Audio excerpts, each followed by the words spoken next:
Alors, déjà factuellement, Le Perroquet est un recueil de scènes tirées de différentes pièces, toutes du registre classique.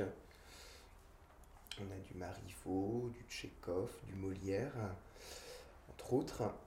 Et cette pièce, comment dire, retrace, je dirais, l'évolution sentimentale d'un personnage qui est le perroquet.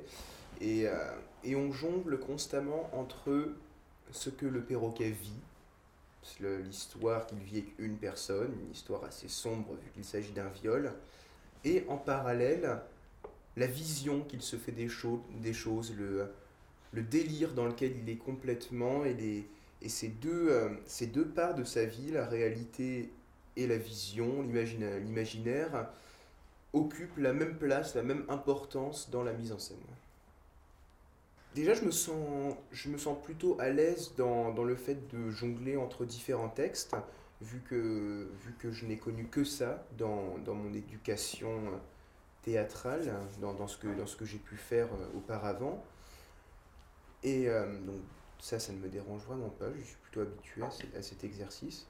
Et ensuite, j'aime bien justement, moi j'aime beaucoup cette idée de mélanger le réel et l'irréel sur scène, parfois justement confondre les deux. Et, j'aime beaucoup ensuite l'idée d'avoir un personnage à travailler, un personnage dont j'ai à construire l'essence, en quelque sens, en dehors du texte, étant donné que l'enchaînement des textes est logique dans la vision des choses de Victor, mais elle ne l'est pas forcément pour le spectateur. C'est un peu... donc c'est un peu les personnages qui sont obligés de donner par eux-mêmes une évolution en fait. C'est un peu les personnages qui font l'évolution de la pièce et ça je trouve ça très intéressant comme travail pour un comédien. Et tous ces textes sont des énormes blocs de marbre du théâtre français ou autre d'ailleurs parce qu'il n'y a pas que des pièces françaises.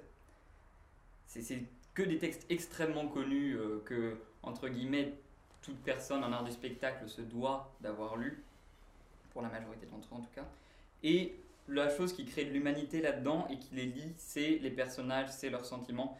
Et donc du coup, leur jeu, l'évolution entre les différents textes, c'est vraiment le ciment de la pièce. S'il n'y avait pas ces personnages, ça serait éclaté, ça n'aurait aucun sens. Il y a une des scènes qui n'est pas un texte de théâtre, c'est un poème de Louis Aragon qui s'appelle Il n'y a pas d'amour heureux, qui est au final le texte central de la pièce.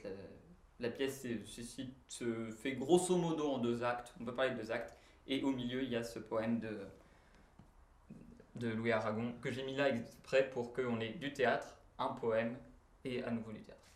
Dans l'idée de travailler sur un recueil de textes, c'est qu'on travaille sur un festival de rue où les gens n'auront pas forcément le temps de s'arrêter, où les gens ne s'arrêteront pas sur toute la pièce pour différentes raisons.